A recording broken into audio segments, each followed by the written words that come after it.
Welcome to next session of microwave engineering. In this session, we will be dealing with the important formulas being used in rectangular waveguide, and we will also be solving one or two problems on it. We are starting with the derivation for the formulas, assuming that you have heard my earlier lectures. In the preceding section, one session on rectangular waveguide derivation for Ez, Hz, and some parameters assumption has been already explained in earlier slides. Please go through that slides and then come to this slide so that we can apply directly the equation. We had made an assumption while deriving Ez and Hz, saying that the wave number h square be equal to gamma square plus omega square mu epsilon. Now what is this gamma? Is nothing but the propagation constant.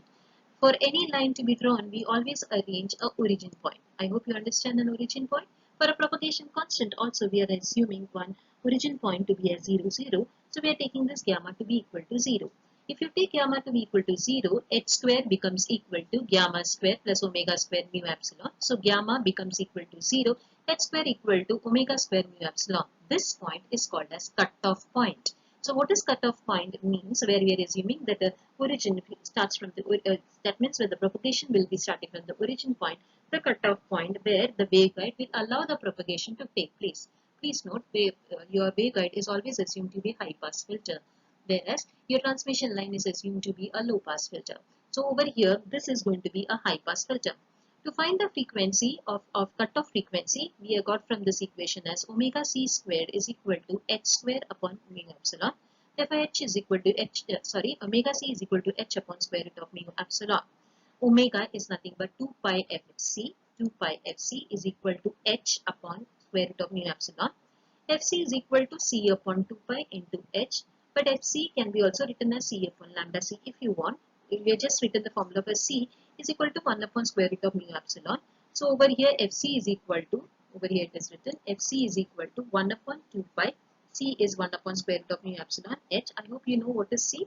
C is velocity of light, that we take it as 3 into 10 to power 8 meter per second. But please note, in rectangular waveguide, dimensions are always given in centimeter. So it is advised that you take velocity of light c to be always equal to 3 into 10 to power 10 centimeter per second. On substituting, we also know that h square is equal to a square plus b square. This is from the wave equation formula where an assumption was done while substituting the variable separable method. We had got the equation in terms of x and y. We had made an assumption that h square, that wave number, is equal to a square plus b square, where capital A was equal to m pi by a into m pi by a into a, and capital B was n pi by b.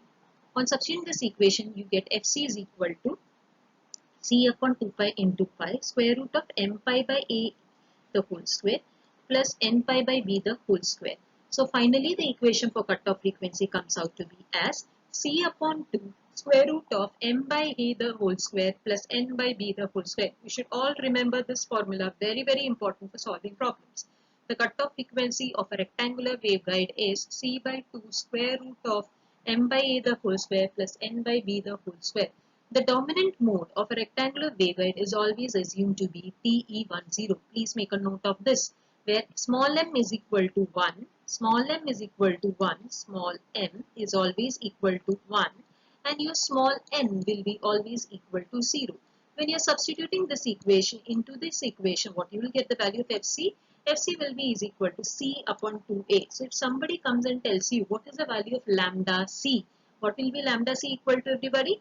Lambda c will be always equal to, can you all make a guess? Yes, you are right. Lambda c will be always equal to 2a.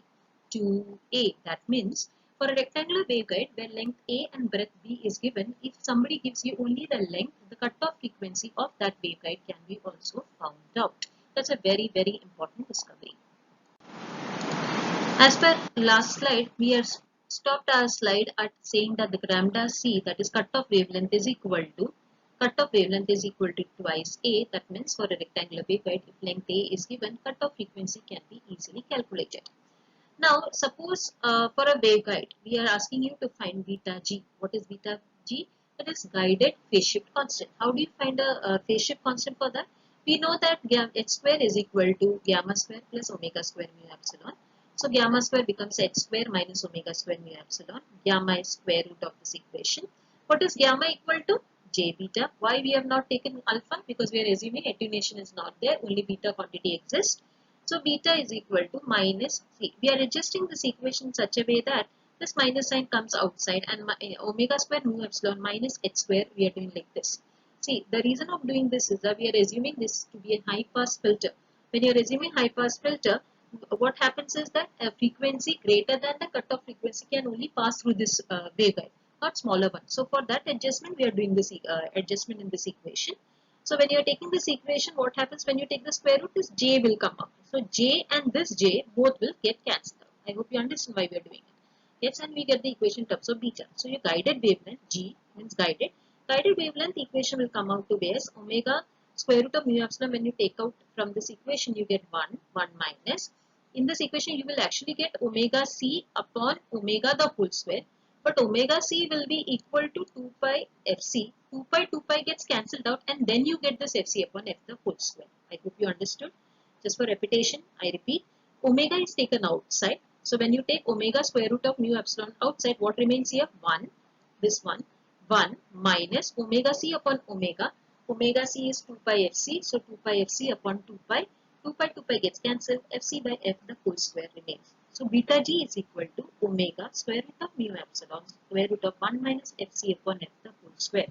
You can also write this equation in terms of beta g is equal to omega square root of mu epsilon square root of 1 minus lambda upon lambda c the whole square. Also you can write, please note, fc and lambda are going to be opposite to each other. I hope you know that f is equal to c upon lambda.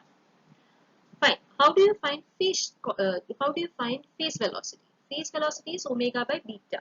Formula is omega by beta. So I'm just substituting the beta formula over here. Omega gets cancelled out. I hope you can see. Omega gets cancelled out. And this 1 upon square root of mu epsilon is what? 1 upon square root of mu epsilon is always c. So I'm substituting 1 upon square root of mu epsilon as c, right? As c. So you are going to get this formula as Vp is equal to c upon square root of 1 minus fc upon f the whole square. This is one part. If somebody comes and asks you about group velocity, do not get confused. Group velocity, that is this one, is equal to c square upon Vp. C square upon Vp. So we know your Vp is c upon square root of 1 minus fc the whole f square, and your Vp into Vg is equal to c. Somebody comes and asks you about guided wavelength. Guided wavelength you can find out by the formula beta g. You can get beta g is equal to 2 pi by lambda g. Lambda g is 2 pi by beta g. Substitute the formula of beta g. Cancel out the common factors. You get this as c by f square root of 1 minus fc upon f the whole square. You get the final equation lambda g is equal to lambda upon square root of fc upon f the whole square. If you find the entire equation in terms of lambda only, then it becomes lambda g is equal to lambda whole square root of 1 minus lambda upon lambda c the whole square. Can you observe over here we have got three types of lambda. 1. Lambda, the operating frequency, that is operating wavelength. 2. Guided wavelength, after the signal has propagated inside the waveguide. And of course, the waveguide will have its own cutoff, so that becomes a cutoff wavelength. So, guided wavelength, cutoff wavelength, and operating wavelength. Now, we need to find the input impedance for the waveguide. Let's see in the next section. To find the input impedance of the rectangular waveguide, that we find it out as Z equation. We normally write it as ZT. We are going to find for TE mode because the dominant mode is TE mode, which has the lowest cutoff frequency. Hence, it is a dominant mode TE10. So, to find the dominant mode of Z, we write down the equation of Z. Now, to write down the equation of Z, in the last slide we had written Z was is equal to Ex upon Hy. What did we write? We had written it as Ex upon Hy. Just to remember, we had written it as Ex, right? Ex upon Hy. If you remember the wave equation of Ex and Hy was also written for you. From that shortcut, I have written the definition. How do I write? Ex, I will write it as Dava by x of Ez. Opposite will be written here. Minus gamma by h square is common both the sides. Remaining terms will come over here. In this, for TE mode, Ez equal to 0. You remember this? We had made an assumption that, not an assumption, for TE mode, always electric field is perpendicular to the direction of propagation. It does not exist in the direction of propagation. Hence, electric field is 0. Hz exists. So from this equation, what happens is that Ez equations will both get cancelled out, meaning these two equations will get cancelled out, and whatever remaining they have written over here. Can you see this? From this, the common factors will be cancelled out, and what remains is j omega mu upon gamma. Gamma is equal to j beta g. I hope you remember. J common will get cancelled out from this equation. Remaining things is omega mu upon omega square root of mu epsilon square root of 1 minus fc square. On adjusting the equation, finally we get the equation as eta upon 1 minus fc upon f the whole square. You can similarly find out the equation for ZTM. What change will be there? In the main equation, when I say, I mean to say about, in the main equation means this equation. In the main equation, when you take Tm mode, when you are taking Tm mode, what will happen? Hz equal to 0, Ez exists. So opposite terms will get cancelled out, and the remaining terms will be in terms of Ez. And when you are taking the common factors outside, the remaining terms will be like this. Same way, substitute the way we showed for ZTE, you will find the equation in terms of eta. Eta into square root of 1 minus fc upon f the whole square. Please note, square root of mu epsilon is written as eta. Don't get confused. It is nothing but intrinsic impedance. It is nothing but intrinsic impedance or intrinsic wave impedance. Value of eta, if not in paper, if not given in paper, you should always know it is always 377 volts. 377 volts. Very, very important derivation that is normally asked in papers. Thank you. This is just an explanation of the wave patterns for the rectangular waveguide. We have already concluded that TE10 is the most dominant mode of a rectangular waveguide. So we thought of discussing the wave patterns for the dominant mode TE10. To support, we have also TE11, then TE20, TM11. Different modes have been shown. Now let us understand this in detail. Now first of all, this is a rectangular waveguide. We have shown over here along the x direction A, and this is along the y direction y. Okay, so how does it look in the front view? In the front view, you can see over here, 1, 2, they have shown it over here. Now, this they have taken along the side view over here, right? So, along the side view, you can see how does a wave propagate. When wave is entering inside, when wave is propagating in this way, the electric field which will be there will be always traveling in this direction. I hope you understand this. Electric field will be always straight lines. That is why you can see over here that the electric field direction has been shown as traveling in the straight lines like this.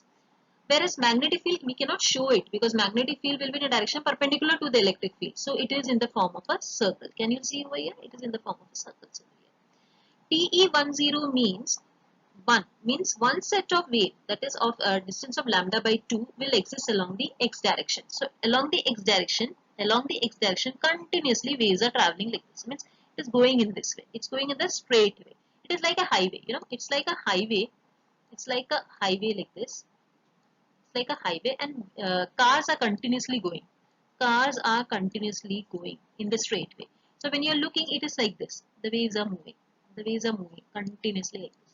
And after TE10, after going some distance along the y direction, there can be a change. Can be a change in the direction. So any change in the direction after some distance. So you can see over here for magnetic field, you can see that change in distance. Electric field, it doesn't get affected. Suppose it is TE20, can you see over here in magnetic field what happened? Two set of equations happened. 20. Electric field still looks the same, no change. When it becomes TE11, it becomes more complex. Can you see over here? It becomes more complex. Magnetic field, if you say, it is very difficult to show a magnetic field. Reason is that magnetic field always exists in the three-dimensional view. It's like a loop, like a circle. So showing on that, it looks like.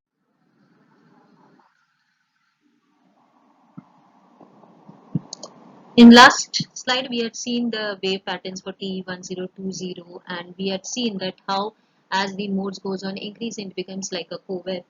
Now we'll see some certain problems of solving. It has been given in this problem. These problems we have taken from Poser and Microengineering by Poser and Microengineering by Samuel Leo. These are very good books for microengineering. Taken some two simple problems to start with. Suppose we have given a rectangular waveguide of length 7 centimeters and breadth be 3.5 centimeter. They are asking us to find cutoff frequency. The formulas have been already derived for you all. According to the derived formulas, if we assume to be dominant mode, which we always assume, dominant mode For dominant mode, lambda c is always equal to 2a. So fc becomes equal to c upon 2a. The frequency came out to be 2.14 gigahertz. Your group velocity or your phase velocity, the phase velocity Vp, this is wrong, this has to be Vp. The phase velocity Vp is equal to c upon square root of 1 minus fc upon f the whole square. You just have to substitute the formula. Please note they have taken in terms of meter. Please be careful when you are handling meters. So 3.78 into 10 to the power 8 meter per seconds. Please note they have given it over here in centimeters, these length dimensions.